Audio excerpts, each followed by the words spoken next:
Jadi ini namanya Mbak Popi. Jadi dulu ya kenal juga. Nah, dia ini ada kejadian gitu kan. Kemarin sempat komen, "Iya Lang, aku ada kejadian. Dulu itu aku sering kesurupan dan itu sampai sekarang." Dan tak tanyain lah kok bisa Mbak, kok bisa sampai sering kesurupan gitu kan.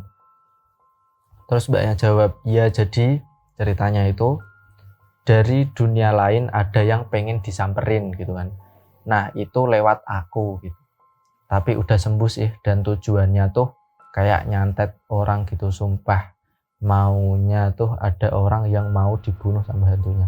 Jadi ini itu ibarat hantu kiriman kayak gitu loh. Hantu santet, hantu kiriman.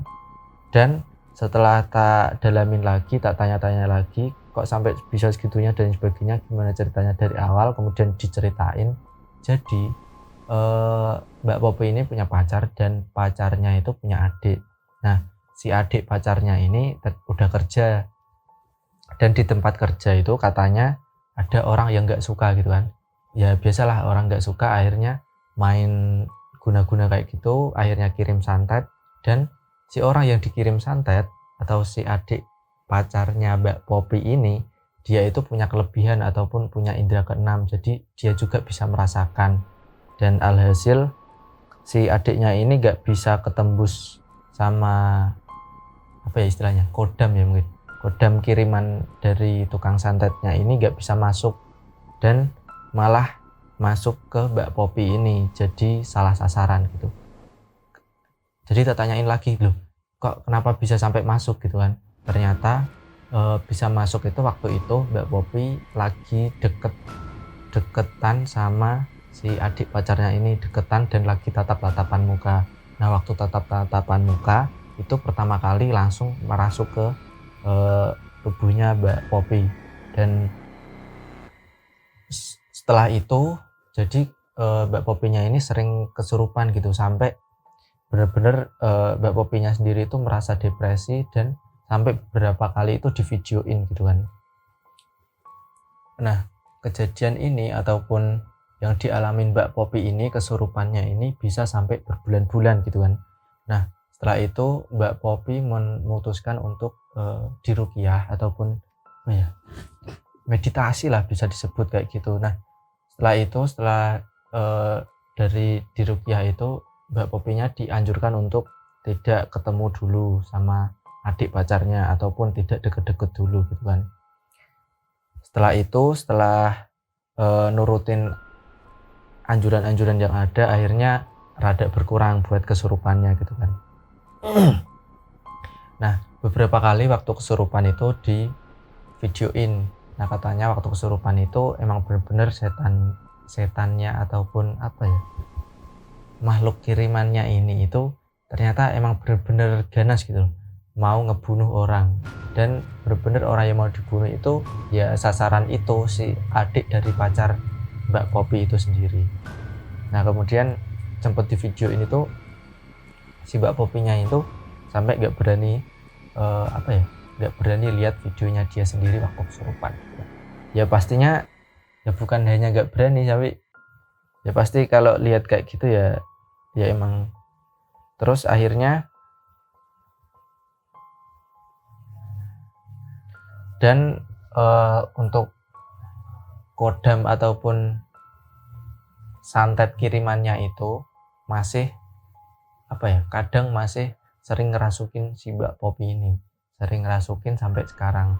Walaupun sekarang udah jarang, tapi kadang masih sedikit mengganggu katanya gitu, belum benar-benar 100% hilang gitu kan.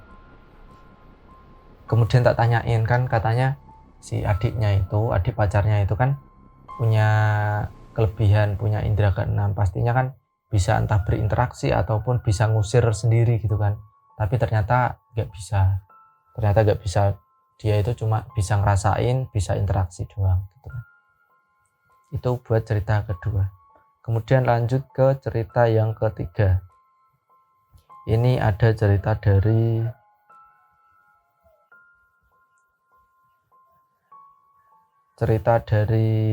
temanku di UNES juga.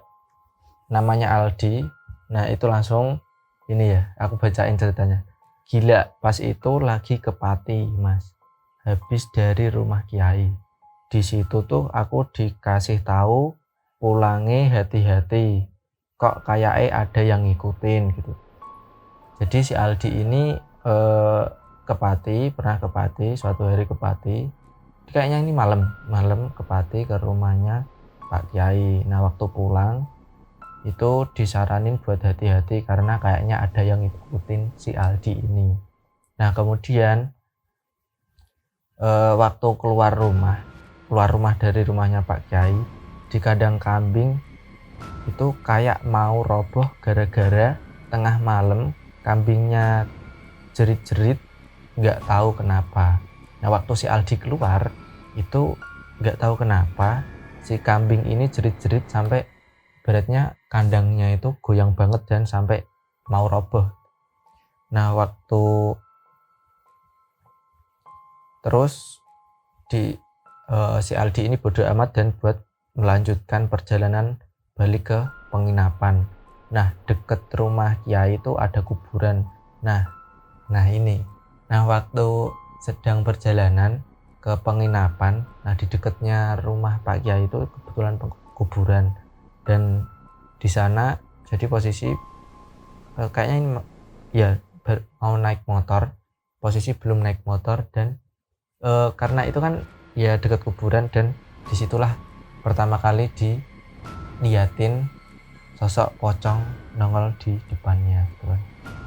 Kemudian diceritain lagi, gila gak sih, padahal baru naik motor dan diliatin gitu, tiba-tiba nongol di depan langsung, seketika ngerem, dan temenku yang tak boncengin langsung takut sampai ngumpetin kepalanya di punggungku gara-gara saking kagetnya. Jadi bener-bener kayak gini loh, kayak kan pernah gak sih waktu naik motor pertama kali dan tiba-tiba ada sosok muncul di depan gitu kan, dan ini posisi di dekat kuburan juga gitu. Akhirnya sampai kerem, dan ini posisi berdua, dan temennya yang satu itu ketakutan juga sampai akhirnya berlindung di belakang gitu kan. Nah kemudian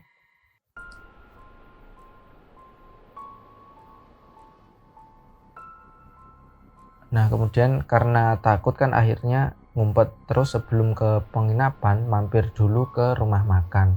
Jadi waktu perjalanan itu mereka mampir dulu ke rumah makan. Nah di situ nyeremin banget.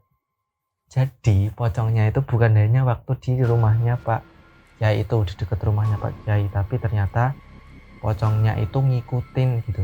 Jadi waktu perjalanan mereka tetap diikutin sama pocongnya, dan mereka mutusin karena lapar tengah malam, mereka mutusin buat cari makan gitu kan,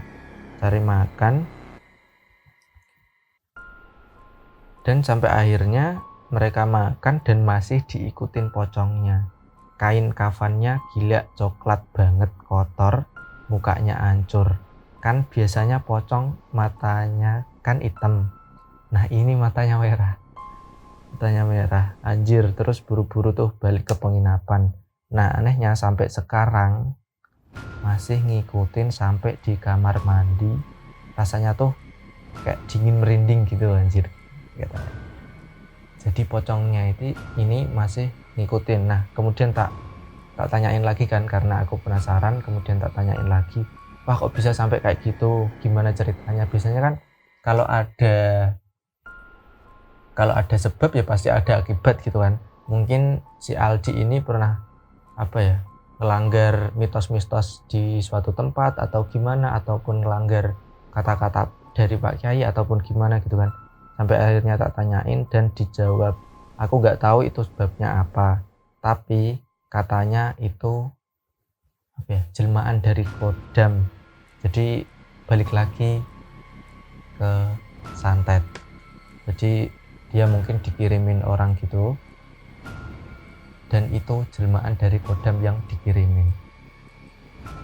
Gila sih kalau sampai sekarang, ngeri itu. Setiap mandi di kamar mandi rasanya tuh kayak dingin. Wah, ini gak wani terus bengi. Kemudian lanjut di cerita keempat.